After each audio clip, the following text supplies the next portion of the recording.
Voy a apagar la luz, por favor. La luz.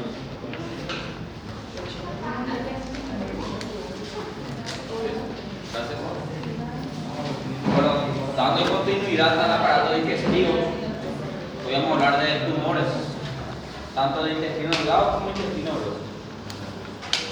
Tenemos que saber que el tumor de intestino delgado es infrecuente, menos del 1% de los casos.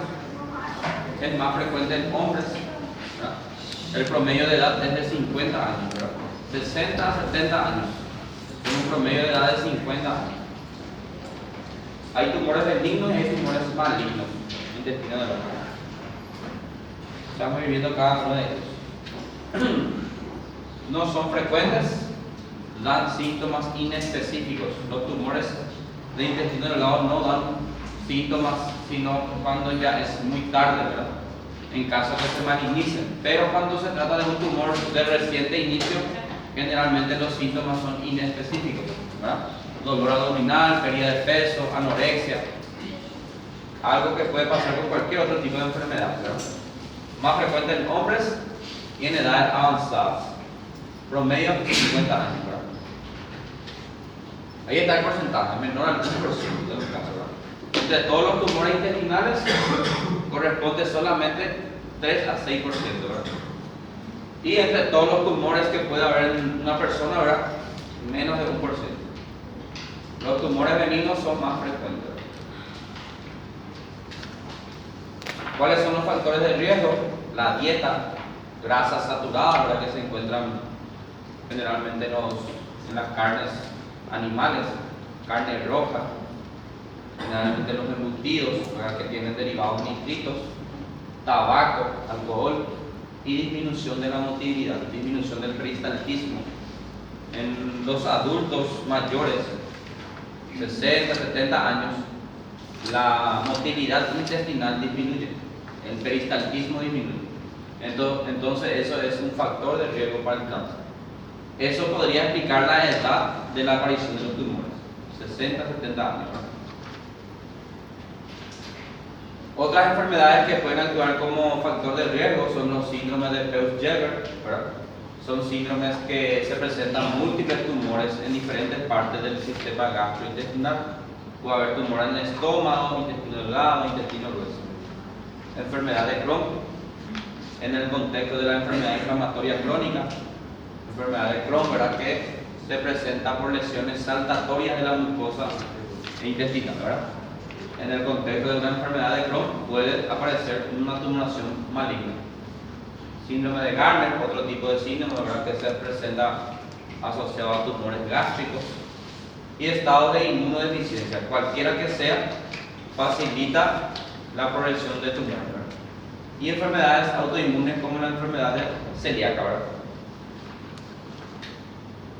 Los síntomas son no específicos o inespecíficos. ¿Qué significa eso?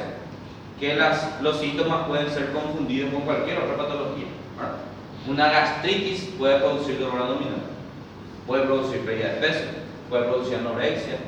Anemia se puede presentar en cualquier caso por déficit de alimentación, ¿verdad? Por aportes nutricionales deficientes.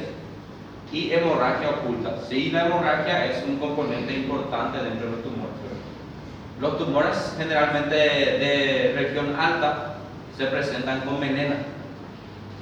Tienen que saber que la hemorragia digestiva alta, la forma de determinar que se trata semiológicamente de una enfermedad por hemorragia más bien alta, la característica semiológica es la melena. Sin embargo, si es baja, la hemorragia es rojo rutilante, o sea que es sangre normal, mezclado con heces. ¿Saben lo que es la melena, verdad? Sí. Heces negruzcas, ¿verdad?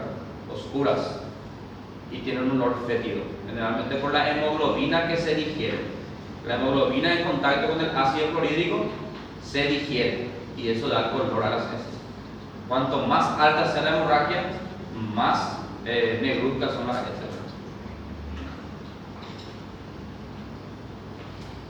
Raras veces vamos a encontrar un tumor con masa palpable Y si encontramos un tumor donde podemos palpar a través del abdomen, significa que ese tumor ya creció bastante como para malignizar, ¿verdad? O para invadir. Entonces ya no nos serviría mucho, ¿verdad?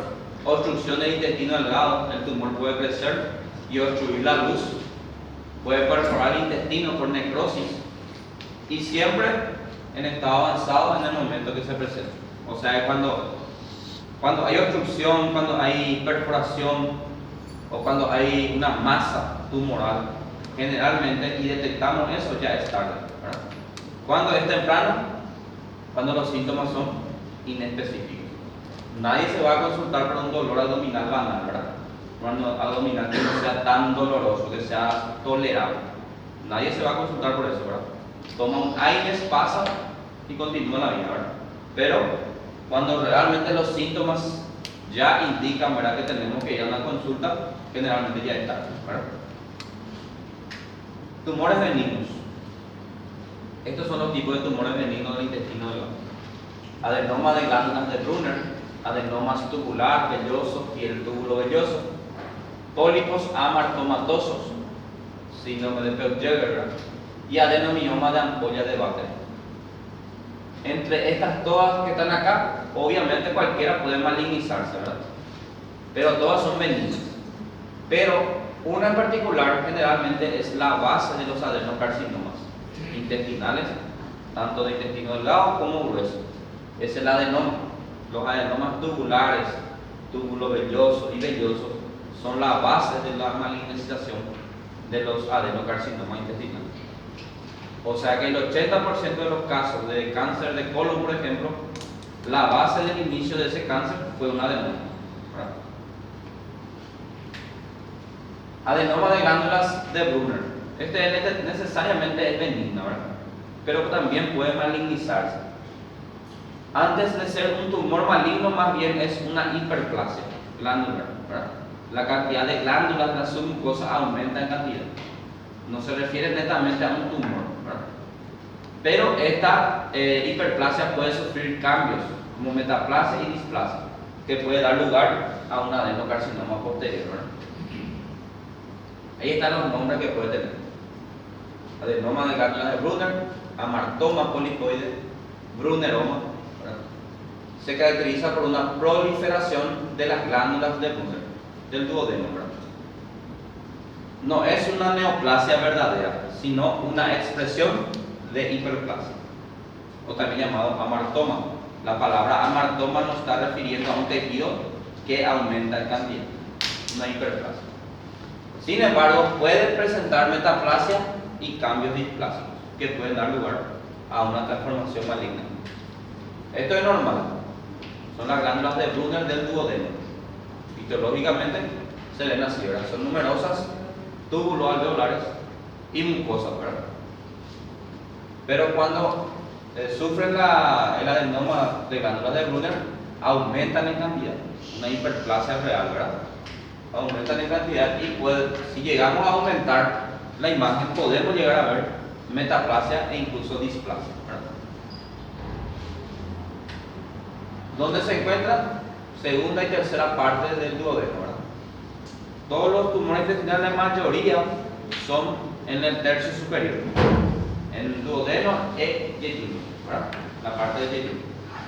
Si se presenta una tumoración en una persona con la enfermedad de Crohn, lo más probable es que la tumoración esté en ilio y no en duodeno y yeyuno, ¿verdad? Se puede ver con duodenitis, inflamación, ¿verdad? Y suele causar melena u obstrucción intestinal. Melena ya sabemos qué es, ¿verdad? Adenoma. Este sí realmente es un componente premaligno, por así decirlo, ¿verdad? Son pólipos, pueden ser sésiles o pedunculados. ¿Qué significa sésil? Que se levanta desde la mucosa, ¿verdad? Y pedunculado, parece una pelota de golf, pero tiene raíz, ¿verdad? Tiene una raíz por donde cuelga. Ahí está. Similar al intestino grueso. Se puede desarrollar el intestino delgado, pero su frecuencia es menos que su contraparte del intestino grueso. El duodeno y el yeyuno son comprometidos más a menudo.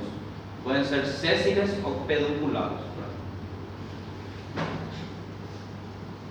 Ahí está el componente microscópico. Si a la microscopía tiene un aspecto de tubos o tubular por las glándulas, o un aspecto de vellos, parecen vellosidades, ¿verdad? O la mezcla de los dos, de acuerdo a eso tenemos el nombre tubular, velloso y túbulo velloso. El componente velloso es el que más necesariamente se asocia con tumores malignos, ¿verdad? Aunque el tubular también puede malignizarse, pero ¿quién hace más frecuente? El velloso. También puede aparecer tumores intestinales en el contexto de pólipos adenomatoso familiar. La poliposis adenomatoso familiar es una patología donde aparecen múltiples pólipos, tanto en intestino delgado como grueso. Para que tengan una idea, puede aparecer hasta incluso 1000 pólipos en todo el intestino, tanto delgado como grueso. Professor, Sí. Você falou mais frequente, ele se apresenta mais frequentemente como velhoso ou o velhoso se transforma em maligno mais? Más frecuentemente el velloso. O sea que si te dieron a elegir entre tubular y velloso, optaríamos por el tubular, ¿verdad? Por la lentitud a la que progresa una malignidad. Sin embargo, el velloso rápidamente, ¿verdad? La poliposis adenomatosa familiar son múltiples pólipos y generalmente miles, ¿verdad? Y no le vamos a hacer biopsia a cada uno de ellos. No podemos hacer 1000 biopsias para cada pólipo, ¿verdad? Algunos pólipos son microscópicos, no son visibles a simple vista, ¿verdad? Entonces, ¿qué se hace? La colectomía, cuando afecta el colon, ¿verdad? O ileoctomía cuando afecta la porción final del hígado. Y entonces se saca ese segmento. Y no solamente la persona que tiene la poliposis la que tiene que ser tratada. Generalmente los familiares de primer grado también tienen que hacerse una colonoscopia para ver la presencia de pólipos. Por eso es adenomatosa familiar. Se ha demostrado que 100% de los casos malignizan hacia un adenocarcinoma. O sea que 90%. 100%, la mayoría de los. O sea, si tenemos si en la familia hay la poliposis adenomatosa familiar y si se deja su libre evolución, todos van a malignizar. Todos van a ser adenocarcinoma. Pólipo amartomatoso. La palabra amartomatoso se refiere a una hiperplasia. Amartomatoso. Esto es, si yo miro un pólipo adenomatoso y un pólipo amartomatoso, no hay diferencia alguna entre una y otra en la macroscopía. Y en la microscopía se encuentra la diferencia, ¿verdad? Cuando vemos el amartoma parece que tiene una columna del músculo liso y parecen vellosidades en forma de tronco de árboles que se forman alrededor de la columna. Entonces, solamente por la microscopía realmente vamos a ver qué tipo de pólipo es, si adenomatoso, amartomatoso y demás, ¿verdad? Las células que están comprometidas en el amartoma son las células columnares, las células caliciformes si es superficial y si es profundo, las células de Panet y las células endócrinas. Cuando se afectan las células endócrinas y aparece un tumor en el contexto de células endócrinas se llama tumor carcinoide. En el aparato respiratorio también estudiamos tumor carcinoide, ¿verdad? Que eran de origen endócrino, de las células de Kulczynski, ¿verdad? Del epitelio respiratorio. Y vemos, esto es un amartoma, parece un árbol, ¿verdad? Tiene un centro de músculo liso y tejido conectivo que actúa como ramas. Y todo lo que está alrededor sería la mucosa hiperplásica, ¿verdad? Hiperplasia de células columnares, hiperplasia de células caliciformes, de endócrinas y de las células de Panet. Ahí para mostrar justamente que tiene un predominio glandular, ¿verdad? Las glándulas son las que se hiperplasian. Y ahora tumores malignos, ¿verdad? El más frecuente de todos, el adenocarcinoma. Adenocarcinoma, tumor carcinoide, linfoma y tumores del estroma gastrointestinal. La palabra GIST en su sigla en inglés, ¿verdad? Tumores del estroma gastrointestinal. Adenocarcinoma es el más frecuente, ¿verdad? De intestino delgado es 40 a 60 veces menos frecuente que intestino grueso. Pero entre intestino delgado el más frecuente es adenocarcinoma. No se confundan eso, ¿entienden? El más frecuente es intestino delgado, maligno, adenocarcinoma. Pero entre intestino delgado e intestino grueso, ¿quién es más frecuente? En el grueso, ¿verdad? 40 a 60 veces. Es más común en su porción superior. Siempre a parte alta, ¿verdad? En la enfermedad de Crohn es la que puede aparecer el ilion, en la adenocarcinoma. Estos tumores crecen adoptando un patrón circular en anillo o masas exofíticas, polipoides. Pólipo es como una pelota de golf que crece de la mucosa, ¿verdad? A veces pueden ser sésiles, adheridos a la mucosa, o tener raíz colgando, ¿verdad?, dentro de la luz. Los tumores que afectan el duodeno pueden causar ictericia obstructiva. ¿Por qué puede producir ictericia? ¿Qué es la ictericia? ¿Ah? ¿Cuál es el concepto de la ictericia? Es amarelo. Coloración amarillenta de piel y mucosa. No solamente la piel, ¿verdad? Mucosa. La esclerótica también puede ser. Entonces, ¿qué pasa? El tumor crece en el duodeno y justo ahí va y termina el coledo. Y por ahí se libera la bilis, ¿verdad? Entonces, cuando el tumor crece tanto, obstruye el ampuloma, ¿verdad? Sería la parte de la ampolla de váter. Entonces se cierra ahí y la bilis no puede pasar al duodeno. Entonces esa bilis vuelve al hígado y pasa al componente sistémico. Vuelve por la vena porta, vuelve por la vena hepática superior, ¿verdad? Y de ahí al corazón y obviamente al torrente sanguíneo. Y aparece la ictericia. En el tumor de cabeza del páncreas también puede aparecer ictericia obstructiva. El tumor de páncreas crece y obstruye lo que sería el coledo, ¿verdad? Entonces aparece también ictericia obstructiva. Obviamente la patología es totalmente diferente, ¿verdad? El tumor de cáncer de páncreas, o sea, el cáncer de páncreas generalmente es 100% letal, ¿verdad? No hay salvación, al menos si no fuera estadios tempranos, ¿verdad? Muy agresivo. El cáncer de páncreas es uno de los tumores más agresivos después del melanoma, ¿verdad?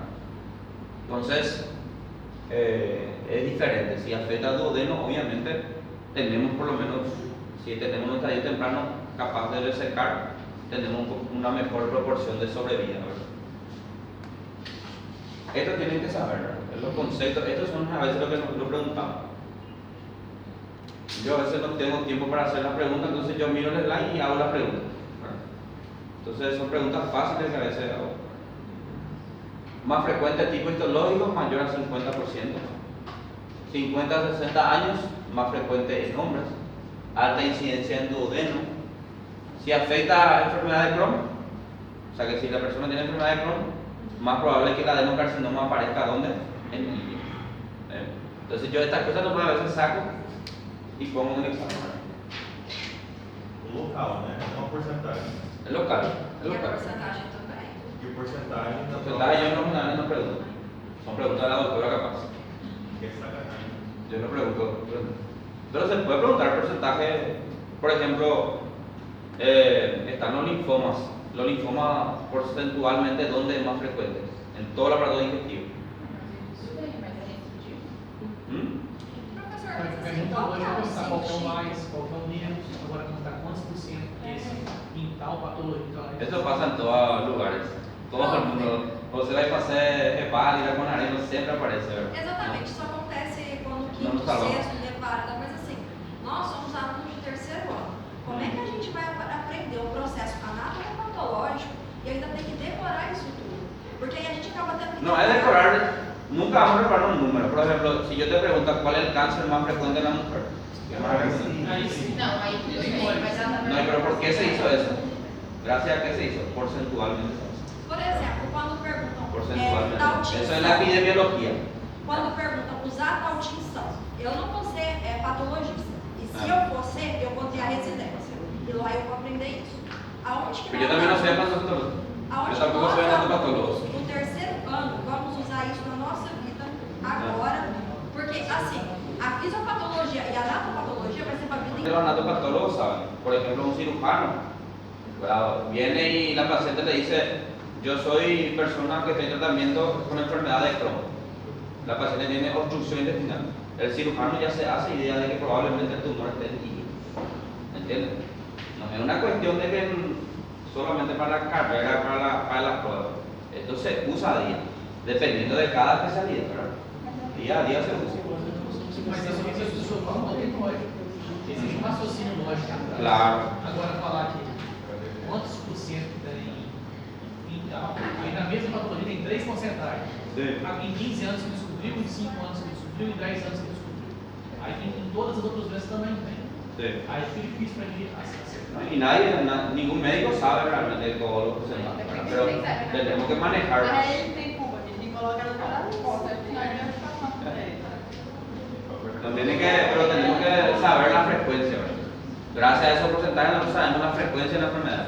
Si nos hubiéramos hecho la frecuencia de nada, no sabíamos cuál era el tumor más frecuente o nos íbamos a guiar de forma empírica por lo que vemos diariamente, ¿verdad? Bueno, continuando, tenemos que saber también que en el momento del diagnóstico, 2/3 partes de todos los tumores pueden aún ser resecables, o sea que podemos retirarlos. 1/3% generalmente ya se invade la muscular, la serosa y ya hace metástasis, ¿verdad? No tiene mucho sentido resecar. El estadio en la presentación establece el pronóstico, ¿verdad?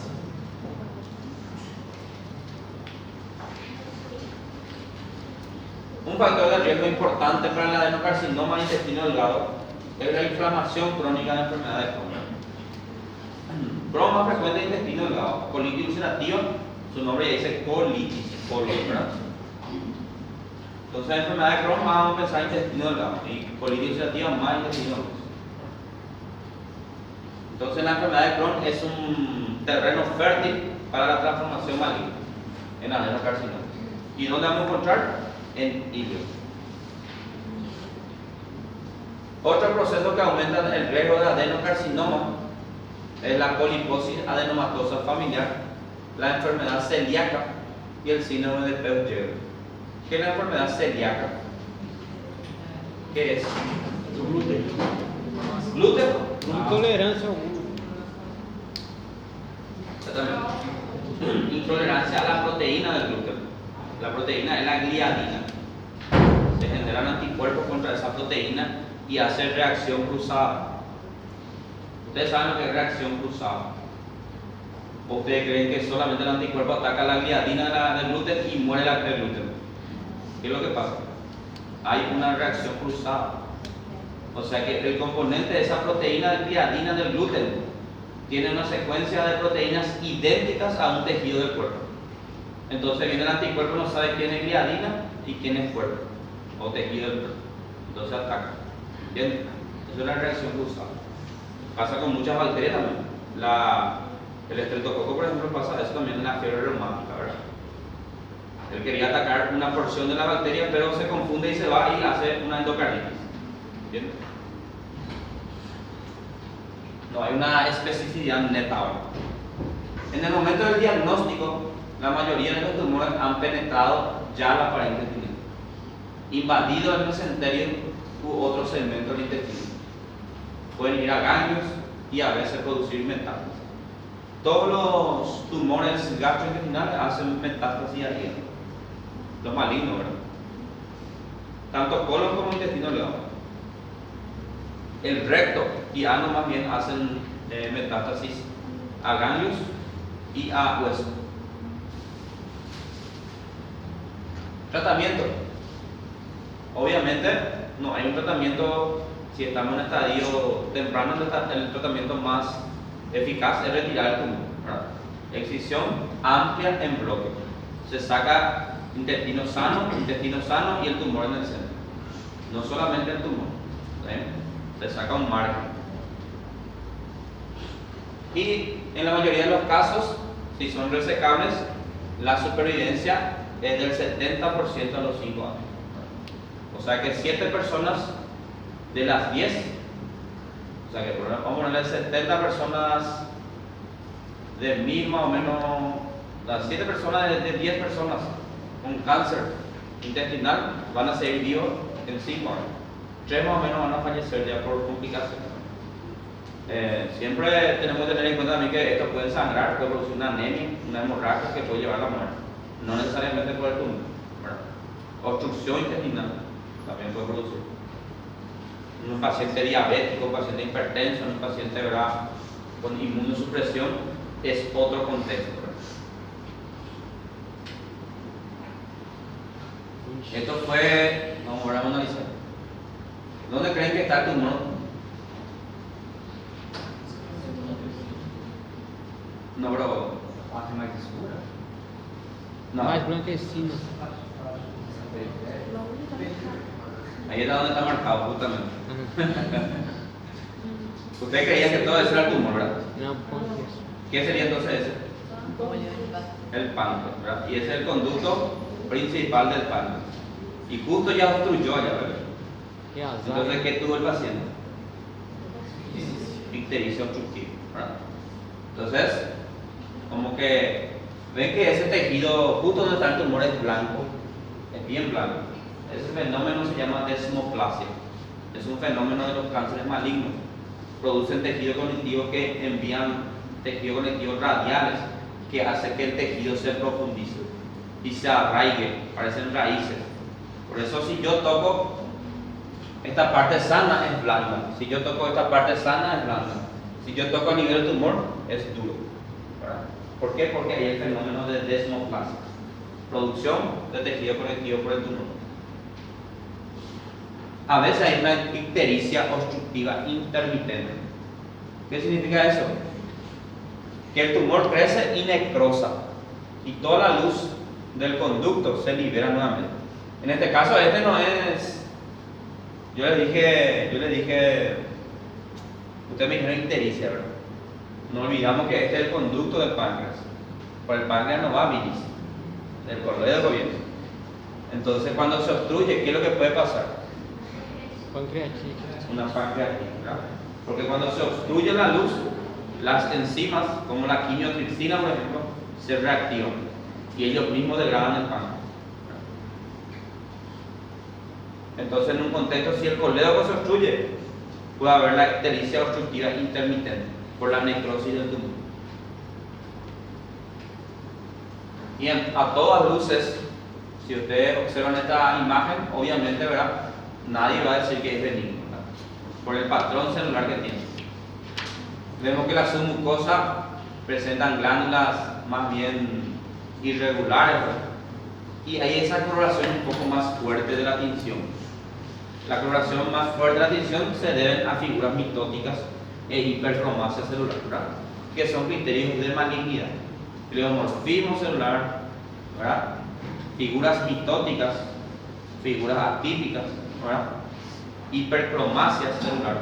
Todo eso se refiere a criterios de malignidad. Ahí vemos. Estas células son más pequeñitas, estas más grandes. En esas zonas son más coloreadas, ¿verdad? Hay una hipercromasia más fuerte. Entonces todo esto está relacionado más bien con una malignidad, ¿verdad? Esta célula más grande, esta más pequeña, se llama pleomorfismo celular, ¿verdad? Son criterios de malignidad. ¿Y por qué sabemos que es adenocarcinoma? Adeno significa, viene la palabra glándula. Entonces, porque vemos luces y vemos células glandulares, sabemos que es un adenocarcinoma. ¿Es bien diferenciado, moderadamente diferenciado o indiferenciado? Bien diferenciado. Entonces el pronóstico es un poco mejor, ¿verdad? Tumor carcinoide es un tumor que se origina de células endócrinas, ¿verdad? Las células de Kulchinsky son células endócrinas que se encuentran en el intestino delgado y el aparato respiratorio.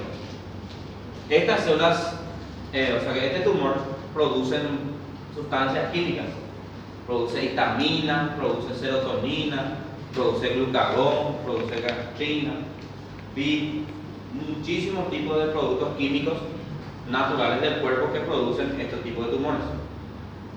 Entonces una persona que tiene un tumor carcinoide puede que no tenga síntomas. Y otra persona tiene úlceras, por ejemplo. Porque este tumor tiene la capacidad de producir, por ejemplo, gastrina. ¿Qué hace la gastrina? Estimula las células parietales a producir ácido. Entonces la persona tiene múltiples úlceras, pero no sabe por qué. No se alimenta mal, ¿verdad? Se hizo la prueba de equivalente pylori negativo, tiene una vida sin abuso, no toma alcohol, no fuma, ¿entiendes? Entonces le llama la atención. ¿Por qué tendrá úlceras, verdad? Debe haber una patogenia para que aparezcan las úlceras. Entonces, sospechar, ¿verdad?, de que exista algún tumor que esté produciendo gastrina, ¿verdad? Porque la gastrina produce hiperacidez y el ácido produce lesión en la mucosa. Este es el famoso síndrome. ¿Cómo se llama el síndrome? Que se presenta múltiples úlceras John. duodenales principalmente. Son Solinger-Ellison, ¿verdad? En consecuencia del gastrinoma, que es un tumor que produce gastrina. Principalmente puede estar en intestino delgado y en el páncreas, ¿verdad? Y produce gastrina. Y el tumor carcinoide también puede producir gastrina.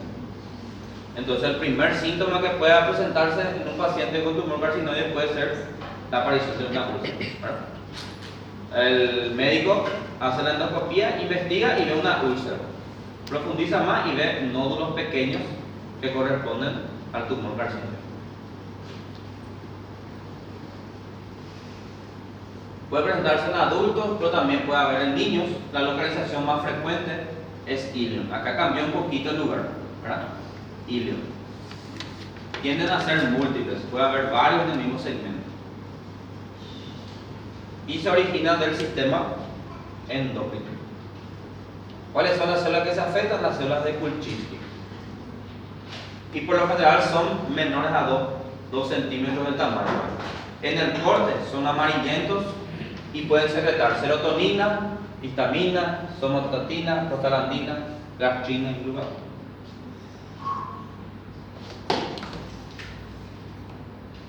Macroscópicamente la mucosa por lo general está intacta sobre el tumor. La infiltración de la submucosa es la regla. Eso es lo que tienen que recordar, que la submucosa es la que más se afecta. O sea, el crecimiento tumoral afecta a la submucosa.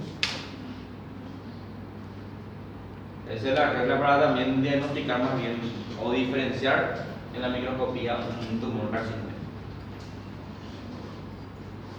Ahí vemos. Si miramos de arriba, pequeñito, ¿verdad?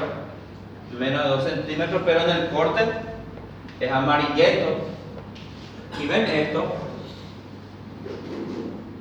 ¿Ven esas líneas blancas que van cruzando? Esos son el tejido conjuntivo en el contexto de una desmoplasia. Es como si fuera que